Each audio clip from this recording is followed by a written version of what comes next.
2026 թվականի խորհրդարանական ընտրություններին Հայ ազգային կոնգրեսը մասնակցում է Հայաստանի խելամիտ ուղին կարգախոսով, հանրությանը ներկայացնելով իր տեսլականը խելամիտ ուղի դեպի ինքնիշխան խաղաղություն գաղափարի շուրջ։ Կուսակցության վարչապետի թեկնածու է առաջադրվել Լևոն Զուրաբյանը, որը նախընտրական քարոզարշավի ընթացքում շեշտում է, որ Հայաստանի առջև ծառացած անվտանգային, տնտեսական եւ քաղաքական մարտահրավերները պահանջում են ոչ թե հուզական, այլ ռազմավարական եւ իրատեսական լուծումներ։ Մենք առաջարկում ենք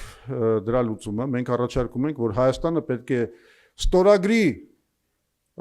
իր դարի գործարքը, նմանատիպ նրան, ինչ որ 1994 թվականին ստորագրեց Ադրբեջանը, երբ որ աշխարհը կռվում էր իր նավթի շուրջ եւ ինքը վերջապես գտավ լուծումը, հիմա աշխարհը կռվում է մեր ստրատեգիական ակտիվի շուրջ, Զանգեզուրի, Սյունիքի այդ տրանզիտային տարածքի համար, եւ մենք պետք է գտնենք մեր դարի գործարքը։ Եվ այդ հանգույցը պետք է գործի երկու ուղղություններով, ոչ միայն արևելք-արևմուտք, այլ հարավ-հյուսիս։ Հետևաբար մեր խաղաղության, ինքնիշխան խաղաղության մեխը դա